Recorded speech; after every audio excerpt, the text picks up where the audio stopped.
What's up, guys? Welcome to another Grub'N Talk Podcast. How's everybody doing today? Doing all right. How we doing today? Yo, so if you guys see this guy right here in the in the yellow and on my right side, you're like, who's this guy? Is this guy new?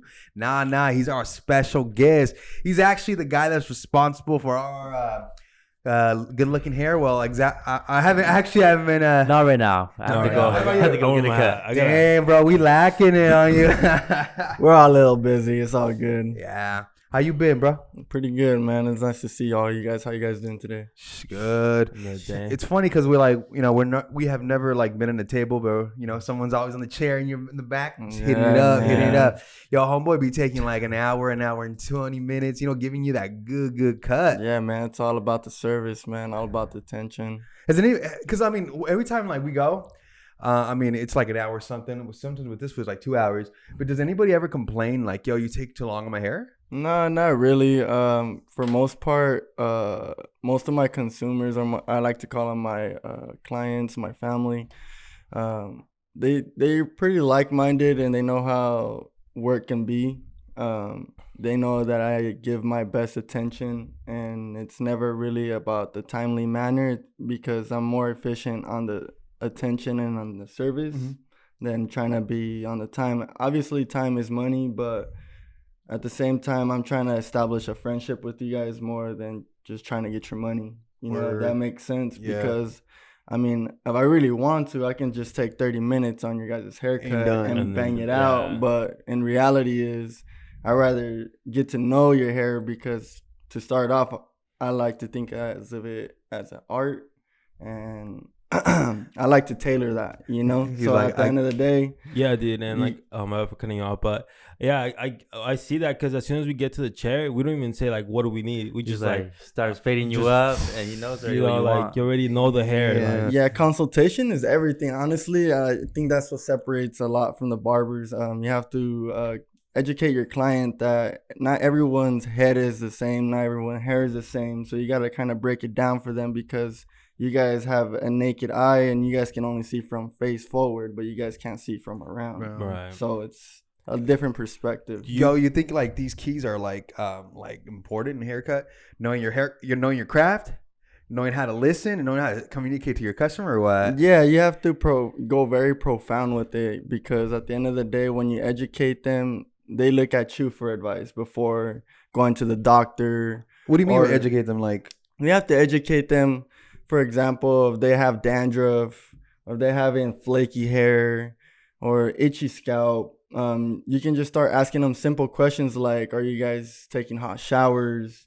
Are you guys conditioning every day? And it's questions that you don't hear too much when you go behind the chair, but it's something that should be consulted all the time. Damn. So you do all that? Yeah, definitely. Because it's about your guys' care too. I'm not just trying to, like I said, I'm not trying to get your money or just chop your hair because I can.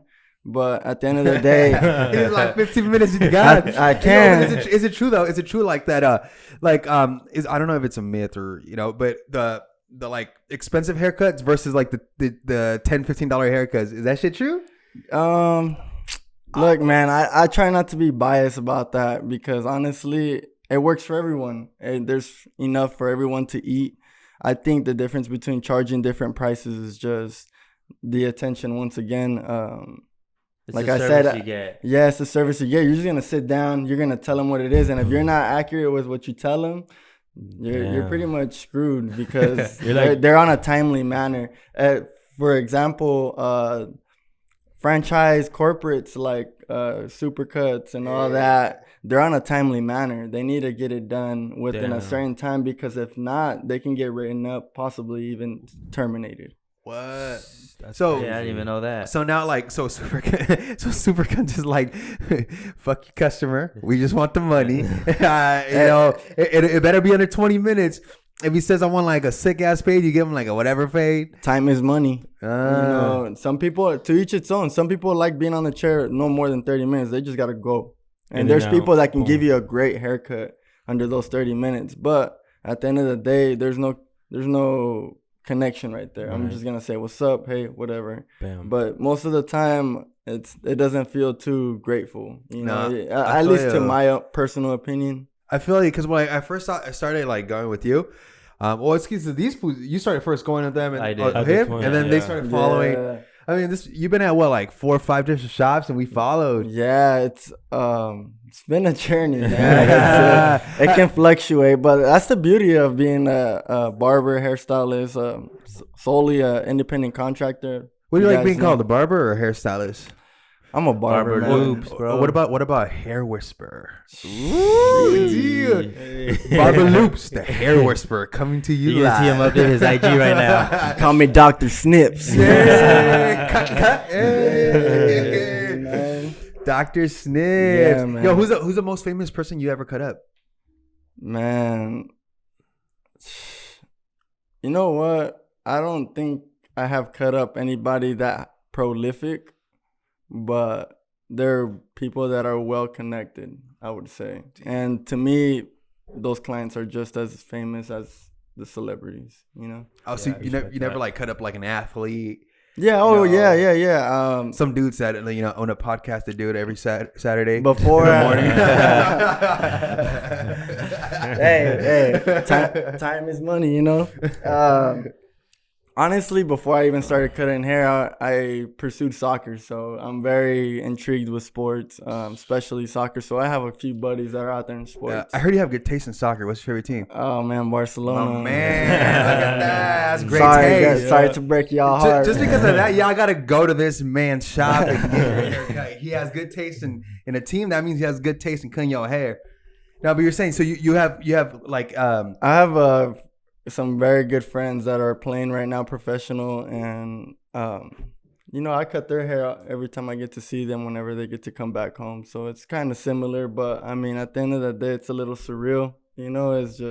That's just my buddy. That's cool. Okay, so you don't see him like that professional person, and they don't see you like that, like a dope ass barber. They see you like, oh, we're homies. Yeah, but we still respect each other and we praise each other for what it is. But for us, it's just second nature, you know. I think it's just because we've known each other for so long, and we always motivate each other. Even if we're 100 miles away, we'll send each other a quick text like, "Hey, man, keep it pushing, stand on those 10 toes, and just keep working at it, man. Because at the end of the day, nobody's gonna bet on you but yourself." Right. Yo, so if, like, for example, there's this superstar athlete, his car breaks down in Rancho Cucamonga. He's on his way to go get a haircut. He's like, damn it, I'm not gonna make it to my spot.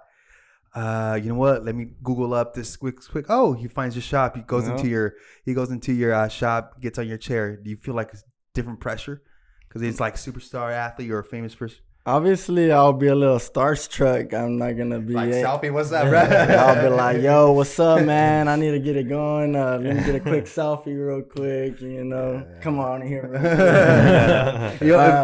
Imagine he's a dick though. Like, hey, yo, don't promote me, bro. Don't promote me. Hey, you know what? That's Drake, bro. Drake. Hey, you know what? That's the difference between celebrities and general public is you have to be careful with what you record and what you promote, because sometimes they have publicists and you can't intervene with that, And at the end of the day, you still make it self-conscious. Like if I pull out my phone, I'm gonna pull it out in front of you and I'm gonna be like, yo, I'm gonna take a quick video or a quick picture, especially if it's my first time seeing you. Oh yeah, it's just you're right, I ain't trying to get in no legal trouble either. Yo, quick question. So you have a lot of appointments and stuff, but now that you're at the new, like doing part-time at the new shop, do you get walk-ins? And if you do, like, do they want a hairstyle that doesn't really fit them, and how do you break it down to them, or you still cut them up? What he means is, like, if it's like, for example, Jose wants a damn mullet and you're like, bro, that ain't gonna go with you. Yeah. I honestly, you gotta keep it real with them, man. You're selling them an image, and you gotta make sure that you have your best interest in trying to make it look good. And to me, he's looking at me like, you want a mullet, man? He's like, don't do it. Don't do that, bro. Don't do that. I work too hard for that.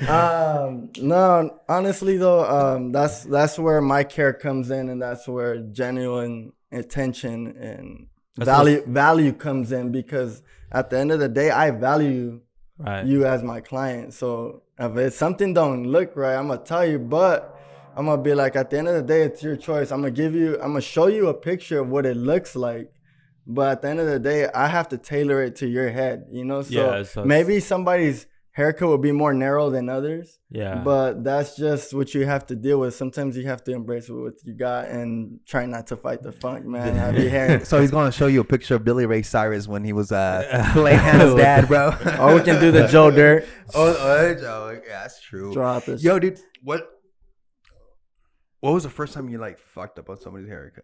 Like, you were like, I can't charge you for this. Come back and I'll give you a free one. Oh, man. You have to have fucked up once. Look. Come on. Not that it came out fucked up, but it was just that my general knowledge and my confidence behind the chair wasn't there. Oh, okay. And he felt that, you know? And on top of it all, it was textured hair. So it was my first time, and this was a sweatshop, man. This is like my second 30. I've been doing this for 10 years already. And this is my second 30 year. The shop has no AC, 12 barbers, and that shop is packed, dude. This is a chop shop. This is where you want to get $10, $15 a haircut. This is where it goes. You know, no AC, no tip either. You're gonna go sit there and get drenched. But anyway, sweats the loop for the straight blade. Yeah, I don't even. There's no such thing as a dry shave, right? But anyways, your pores already all big because of the sweats that you're like ready to go. Man, you can smell their pores sometimes, man. They're going for a haircut. They come out 10 pounds less, bro. Yeah, man. This time when I was this particular time that I'm speaking about is older gentleman. He was very, very attentive to his haircut, very meticulous, and at the end of the day, it was my first time cutting textured hair, and I did my best, but I couldn't charge that guy because at the end of the day, not all money is good money, to my opinion. And at the end of the day, if you feel like there's too much of a hassle going on, you should just let them have the benefit of the doubt because you don't want no confliction. It's business, and you have to stay professional. Yeah. So if there's too much of a hassle and you guys see that it's too much of a headache to try to get him to pay and nagging, I would just personally say just let him have it, but have a strict policy. Don't have him come back or don't service him, you know. Just pass him to your next peer so he can handle it better. Maybe he's more experienced and maybe he can comfort him a little bit more. And then on that note, have you ever had a rude customer? Oh, yeah, man. Yeah, definitely. But like, what are you saying? Like, well, you gotta understand, it's a barbershop, so we get multiple personalities and multiple minorities, you know. And at the end of the day, you have to learn how to filter. It's a customer service job, or career, as I like to say, because it's a career. You have to learn how to do customer service. I know great barbers with horrible customer service, and I know horrible barbers who have great customer service. So people just keep going back. So at the end of the day, they can both make their money, but to each its own. Yeah. You know what I mean? So, but what I'm trying to say is that this is all a customer service based job. But hands down, before you even start cutting hair, because you have to greet him. You have to make him feel acknowledged. You can't just expect him to walk in and to you be entitled to every right. He's your customer. At the end of the day, he's the one that's paying the bills. Yes, he's feeding your table. I don't care if you're your own boss. At the end of the day, he's part of your boss. He is your boss, you know, because without him, you're nothing.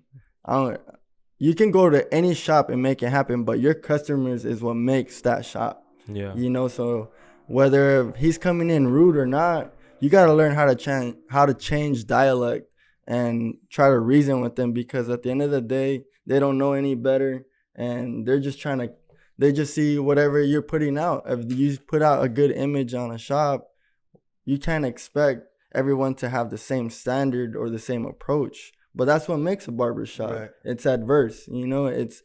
You get to make it a sanctuary for everyone to feel welcome. It's therapy. It's a consultation. Yeah, you can talk your crap. You know, I was gonna say bull. You know, but have you ever moved like from a shop because you were like, damn, you know what, this is not to my standards? Yeah, at the end of the day, you gotta learn how to blend the whole atmosphere and sell it to the crowd, because they come here for the banter. You know, they come here for the atmosphere.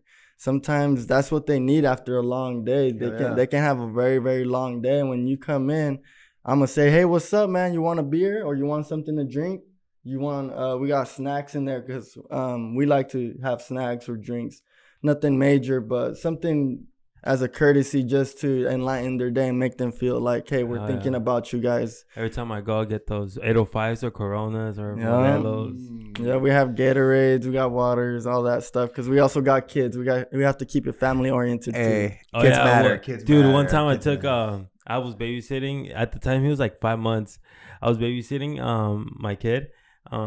Obviously. And I only babysit my kid. I don't babysit nobody. I had an appointment, and so I went, and I headed out like I think an hour before my appointment, and then we got some food and stuff. We were at the what's that place called? We went to Fire Wings. Shout out to Damn, Fire this fool Wings. remembers. Yeah, dude. It was right there on by the shop. I mean, by the Haven City. Yeah, on Haven City. Yeah, and we're like literally we were just grubbing. It was and then I went to go get cut up, and my baby was just chilling on the sofa and stuff. Oh yeah, man, chilling. we turn on the cartoons and stuff. Like that's what I'm saying. You have to learn how to change the dialect, especially if you have family orientation in the shop.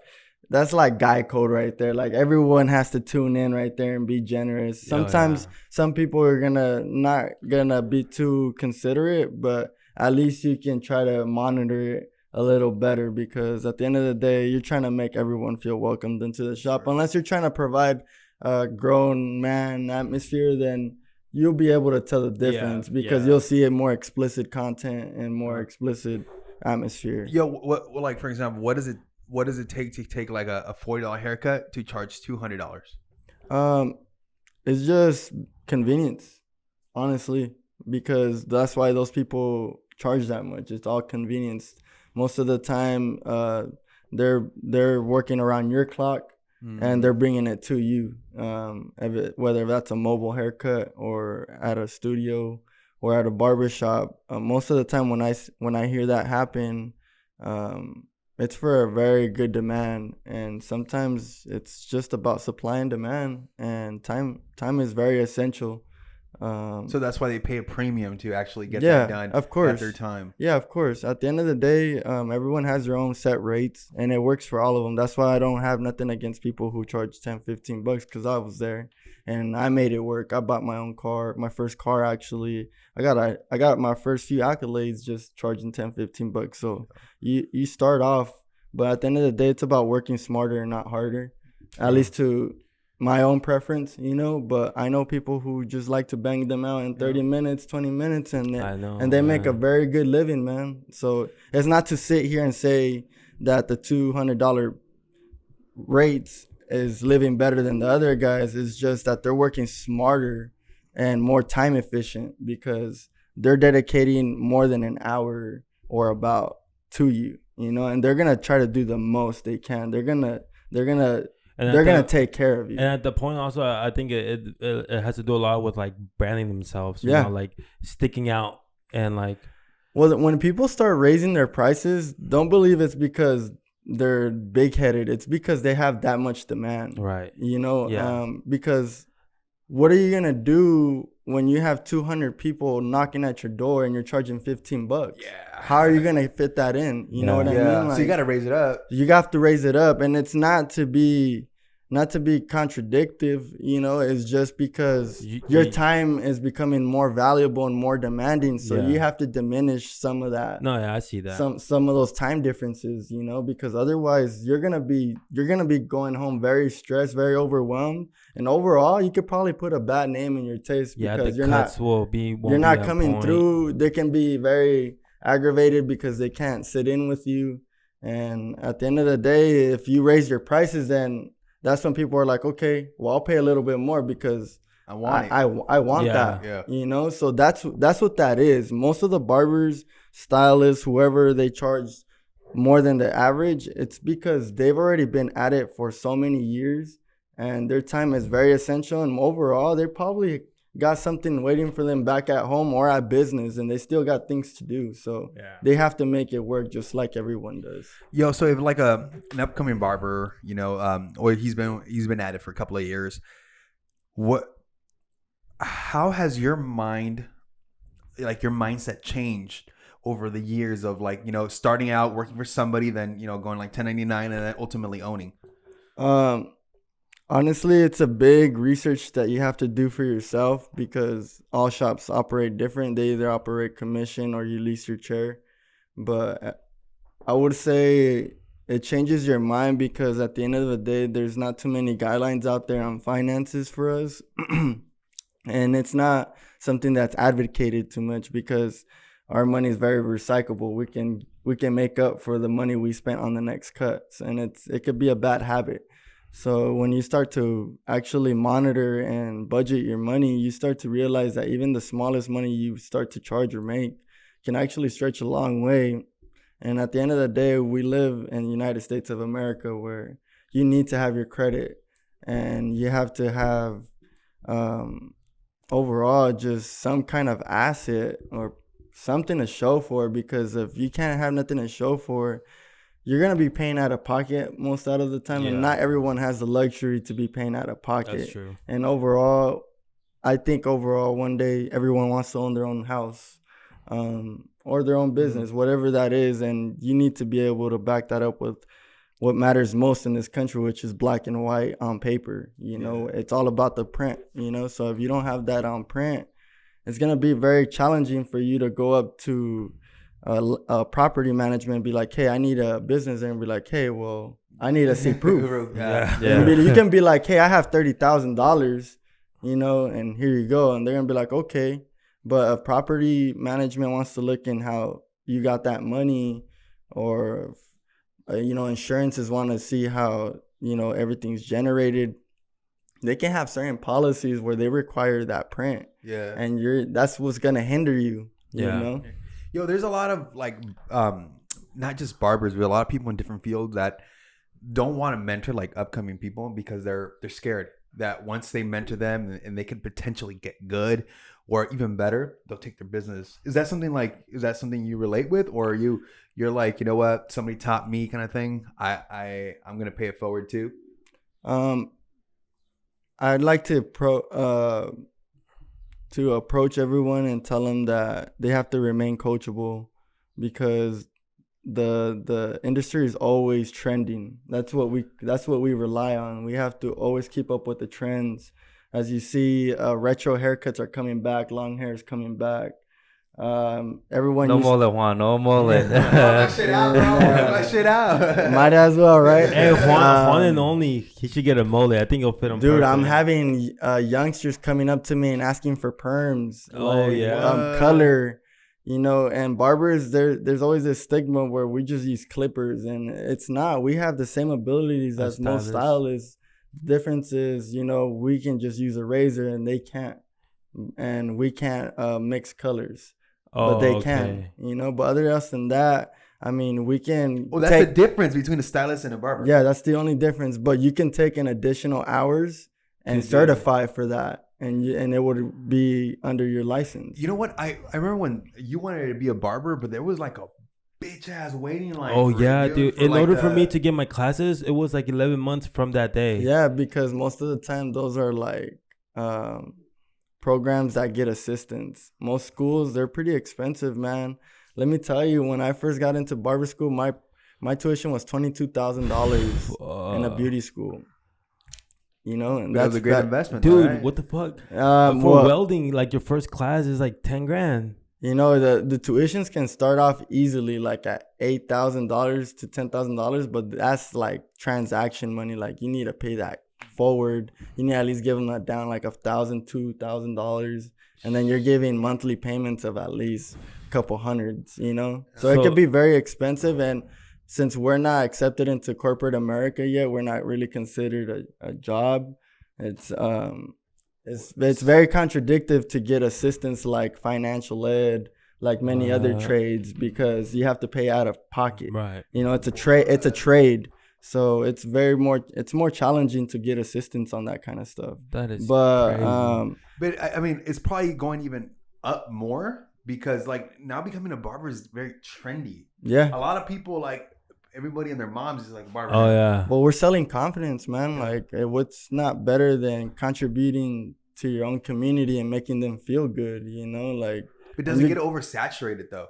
Oh yeah, man, it gets oversaturated, but I mean, that's where values start to come in, and you start to identify, hey, this guy's more reliable, or hey, this guy's more professional, or hey, this guy charges a lot less, and I don't have to book an appointment. I'm gonna just show up last minute. But you know, it's like when I tell some of my buddies like how much I pay for a haircut, Like, they're damn, like, what the fuck? I'm like, bro, you don't get it though. Like, you don't get it. Like, at the end of the day, I do my 1,000% to make your guys' lives easy, man. I pay monthly just to get a receptionist, and which is like an online website for you guys, so that way you guys don't have to wait on a reply, because sometimes answering the phone and answering text messages, it adds up throughout the day, and it's just neglectful towards your client service, because at the end of the day, you're trying to give them that undivided attention, you know, or as you like to say. But at the end of the day, you want to put your attention ahead, and people have headaches.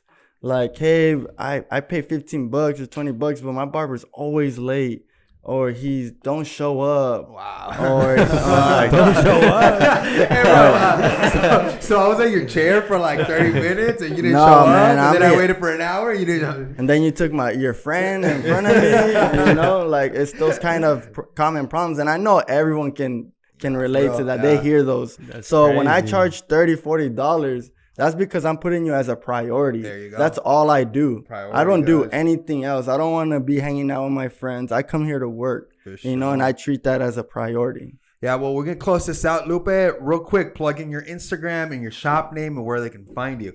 All right, guys. I work for El Fantasma, Cortar, you know, as you guys see right here. I just started part-time. That's in the city of Montclair.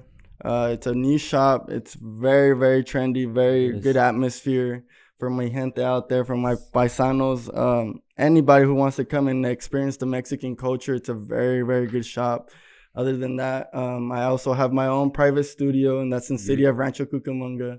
It's called Studio One, and it's a private studio where I dedicate my divided attention to you guys.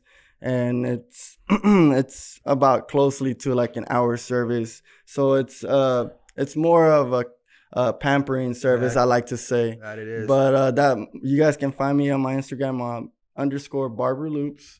You guys can call these guys. Maybe they can slide you my information. No, yeah. What we'll do is we'll put it as information on the bio, on the, you know, and best believe, guys, check him out. Trust me. Your money's worth, and the time he spends on you, it's priceless, dude. You want to, you know, at first you're going to be like, all right, and then you just want to keep going. All right, guys, thank you for joining us today. Lupe, thank you for being here. Yeah, guys, please like, share, subscribe, and comment down below. And if you want the boys' information, check it out on the link down below. See you guys next week.